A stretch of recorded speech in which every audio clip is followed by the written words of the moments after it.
अगदी अविरतपणे सगळ्यांच्या मुखात असणार आहे, पाठांतरातील आहे. पण शास्त्र फार गोड वर्णन करतं. ज्याचा उच्चार केला जातो त्याचा कधी विचारच केला जात नाही, आणि ज्याचा विचार केला जातो त्याचा कधी उच्चार केला जात नाही. जे सांगतात त्याचा कधी विचार केला जात नाही, आणि ज्याचा विचार केला जातो ते कधी सांगितलं जात नाही. पण अविरतपणे जरी पाठांतरातील असला तरी एवढे वेळा हित ऐकून सुद्धा ज्याला आपलं हित कळलं नाही त्या माणसांना अजून एकदा सांगण्याचा प्रयत्न. खरं तर आपल्या या मातीमध्ये, या पाबरा ग्रामस्थ मंडळीच्या माध्यमातून या पुण्यभूमीमध्ये छत्रपती शिवाजी महाराजांचा हा अश्वरूढ असणारा भव्य दिव्य पुतळा, ही स्मृती तर उभा आहे, हेच हित साधल्यासारखं आहे. पण ज्यांच्यामुळे हे साधलं गेलं, ज्यांच्यामुळे तुम्ही आम्ही इथं बसलेले आहोत, त्यांचा सुद्धा कौतुक सोहळा झाला पाहिजे. म्हणून हा अभंग तुकोबाराय फार गोड वर्णन करतात. तुकोबाराय सांगतात, देवा माणसांनी कौतुक करावं यात कौतुक नाही, तुम्ही आम्ही कौतुक करावं यात कौतुक नाही. कौतुक त्याच्यात आहे की त्याचं कौतुक परमात्म्याने करावं, आणि हे कौतुकास्पद आहे. आणि कळलं तर टाळ्या वाजवत जा बरं का, त्याला काही GST नाही सरकारचं, मोफत आहे, त्या वाजवीचा.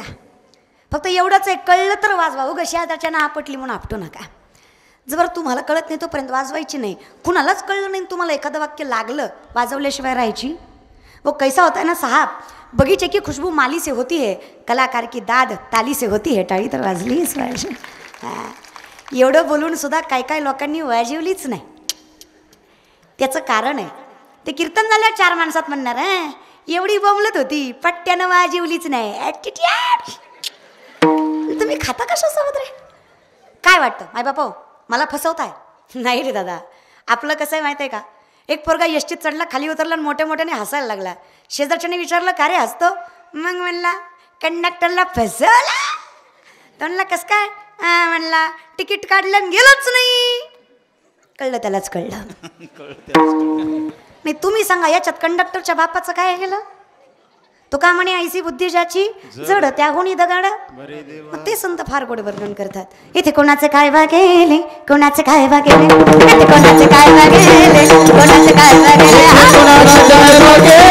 कोणाचे काय वागेले, कोणाचे काय वागेले, कोणाचे काय वागेले, त्याने अनहित केले, त्याने अनहित केले, कोणाचे काय वागेले, इथे कोणाचे काय वागेले, काय वाग कोणाचे गेले, इथे कोणाचे काय वागेले, इथे कोणाचे काय वागेले, इथे कोणाचे काय वागेले, इथे कोणाचे काय वागेले,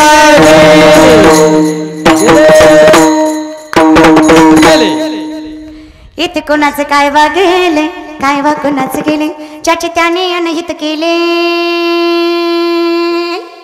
इथे कोणाचे काय वागेले, काय वा कोणाचे गेले.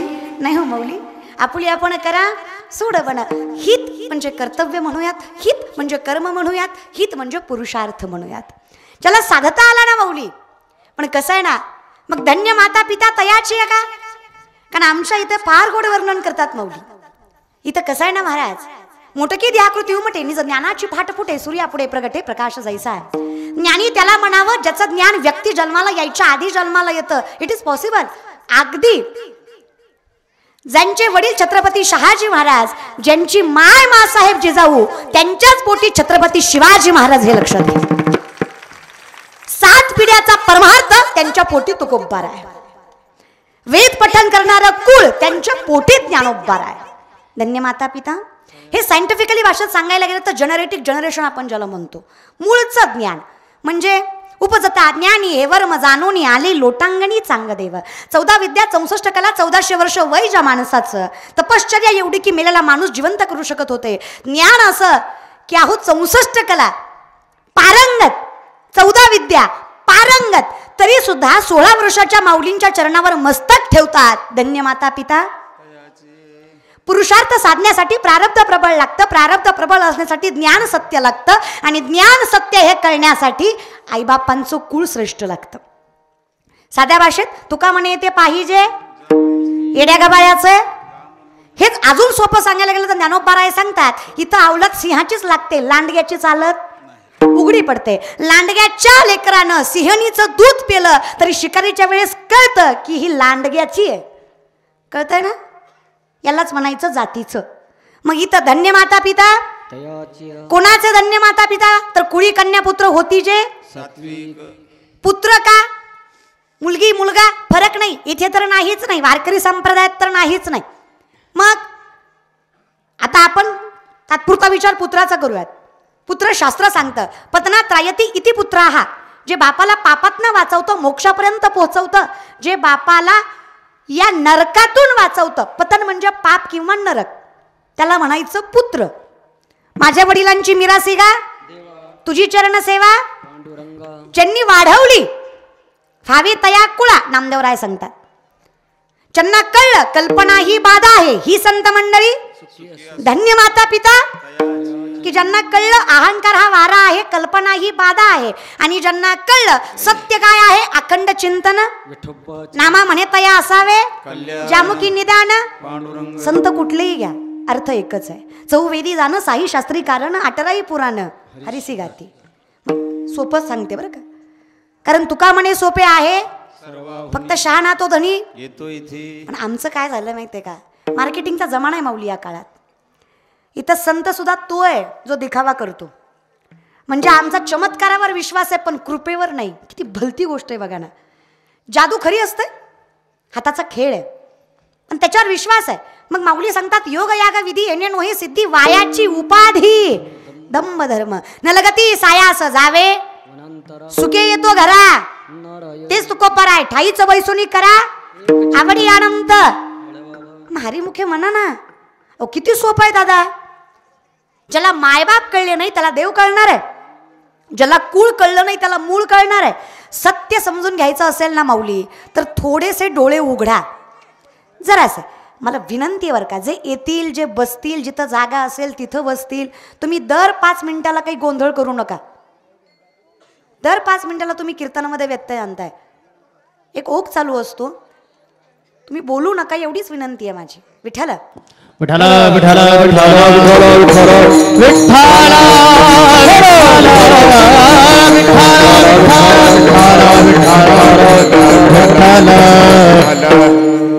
चला म्हणून आम्ही मुळापासून विचार करतो. कसं मूळ?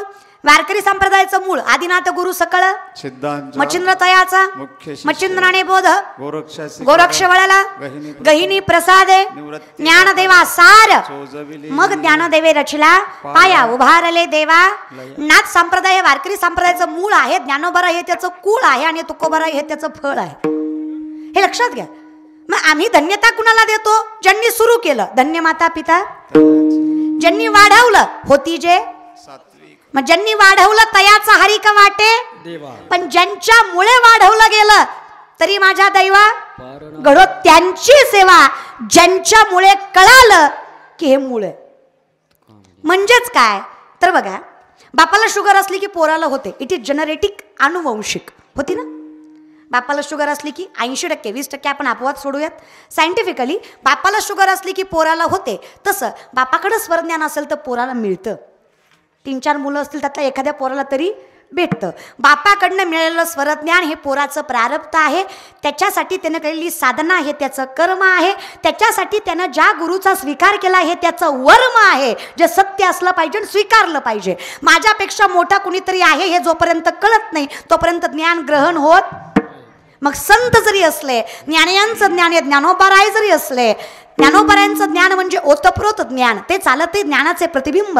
ज्ञानोबराय म्हणजे साक्षात ज्ञानानं घेतलेला अवतार, ज्ञानाला फुटलेली वाचा. ज्ञानोबराय म्हणजे इथे साधकाचा माय बाप, योगियांचे योगी, इथे चिंतकाचा चिंतामणी ज्ञानोबा माझा. बरं एका वाक्यात सांगू का, भगवंतापेक्षा श्रेष्ठ ज्यांचं ज्ञान आहे त्यांना ज्ञानोबराय म्हणावं. हे एका वाक्यात त्याची सिद्धता. 17व्या अध्यायामध्ये भगवान श्रीकृष्णाने अर्जुनाला सात्विक दानाची व्याख्या सांगितली. जे दान देश काल पात्र पाहून दिलं जातं, कुठलंही उपकार न ठेवता दिलं जातं. अर्जुना अहदानम सात्विकम श्रुतम भगवान श्रीकृष्ण सांगतात. ज्ञानोबराय ज्ञानेश्वरीमध्ये सांगतात देवा चुकला असतो. कुणाला म्हणतात? देवाला म्हणतात. कुणाला म्हणतात? ज्यानं ज्ञानाची उत्पत्ती केली त्याला म्हणतात देवा चुकलास तू. काय चुकलं? दान द्यायचं कसं हे सांगितलं, पण मिळवायचं कसं हे कोण सांगणार? आम्ही काय करतो? लोकांची खून करतो आणि दान करतो. जमल का? बरं झालं तुला तरी कळलं बाबा, बरं का. अन्यायोपार्जितम धनम चालत नाही. म्हणजे तुम्ही कितीही सप्त्यात पंक्ती घातल्या आणि त्या पंक्तीचं धान्य जर तुमच्या अनितीच्या पैशानं आलेलं असेल, साध्या भाषेत जोडोनिया धन उत्तम व्यवहार आहे. कष्ट करा, कमवा, जीव तोडा, मग कमवा. मग हे जने कमवलं त्याचंच दान सात्विक. माऊलींच्या भाषेत जरी स्वधर्मात होते जे जे मिळे आपण याते, ते ते दिजे बहुते सन्मान योगे. देशकाल पात्र पाहून दान करावं, कुठलंही उपकार न ठेवता दान करावं, पण जे करायचंय ते स्वधर्माने मिळवावं. हे ज्याला कळलं, मला हे सांगायचं की ज्ञानोबरायांचं ज्ञान एवढं श्रेष्ठ की भगवंतालाही भेद घालावा. ते ज्ञानोबराय म्हणतात श्रीगुरु सारिखा आस्था इतरांचा लेखा. हे वर्म ज्याला कळलं तयाचा हरिक कळतंय ना. आता हे ज्यांना समजायचंय त्यांना समजेपर्यंत आम्ही तुम्हाला सांगतोय. हे त्यालाच समजतं ज्याचे धन्य माता पिता. कुणालाही समजत नाही. ज्ञान कुणाच्याही पदरी पडत नाही, त्याला लागते कृपा. तुम्ही चमत्कार म्हणू शकता, कृपा हा चमत्कारच आहे. म्हणजे कुणालाही मिळत. कृपा म्हणजे त्या व्यक्तीनं केलेली साधना, तपश्चर्या, ज्ञान तुम्हाला पुरेपूर देणं, ती कृपा. मग इथे संतांची कृपा झाली, माय बापांची कृपा झाली आमच्यावर, म्हणून आम्ही इथं उभा. हे कृपेशिवाय शक्य. काही जणांकडे ज्ञान खूप असतं पण कृपा कमी पडते, कृपा कमी पडते. आमचं भाग्य आहे की आमच्यावर म्हणजे ही कृपा ज्याच्यावर झाली. कुणावर झाली तर अखंड चिंतन ज्यानं केलं. म्हणजे ज्ञान असूनही फायदा नाही. ज्ञान येतं कुठे, कशामुळे येतं तर ज्ञान हरीच्या नामस्मरणामुळे येतं. आणि जर ते नामस्मरणा विरहित ज्ञान असेल तर ते ज्ञान असूनही भक्ती प्रेमाविन ज्ञान नको. त्याला काय अभिमान नित्य नवा. म्हणजे 6 शास्त्र 18 पुराण 4 वेद मुखदगत आहेत रामेश्वर शास्त्रींच्या, तरी सुद्धा मस्तक तुकोबरायांच्या चरणावर आहे, कारण तिथं नामस्मरणा सहित ज्ञान आहे. म्हणून तुकाराम तुकाराम नाम घेता धन्य तुकोबा ज्यांनी केला हा. मग राजे अनेक होऊन गेले पण छत्रपती शिवाजी महाराजांचाच पुतळा का, कारण इथं ज्ञान हे भक्ती सहित नम्रते सहित आणि त्याच्या पलीकडं या जनहितासाठी आहे, म्हणून हा पुतळा आहे. म्हणून धन्य माता पिता. कळतंय. संत अनेक आहेत, नाही असं नाही.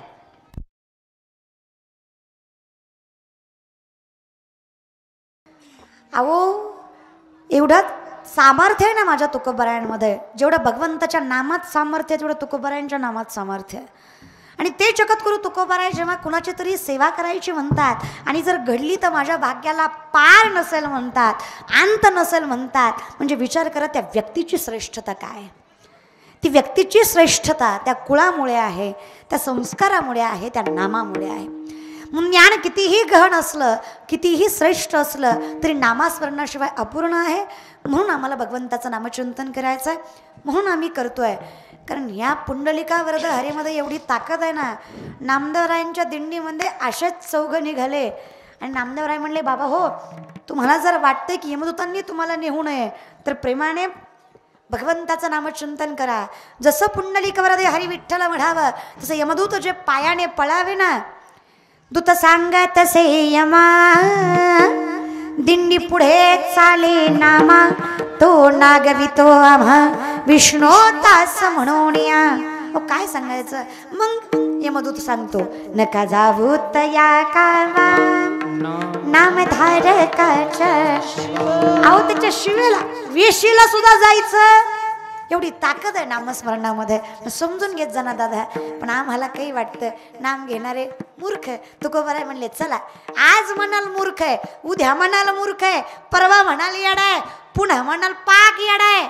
पण एक दिवस असा येईल की तुम्ही सुद्धा म्हणाल धन्य मनवीन यह लोकी लोका भाग्य आम्ही तुला देखिएला, भाग्य आम्ही तुका देखिएला, भाग्य आम्ही तुका देखिएला. धन्य मनवीन यह लोकी लोका भाग्याभी तुका देखियला भाग्याभी तुका देखियला भाग्याभी तुका देखियला धन्यमय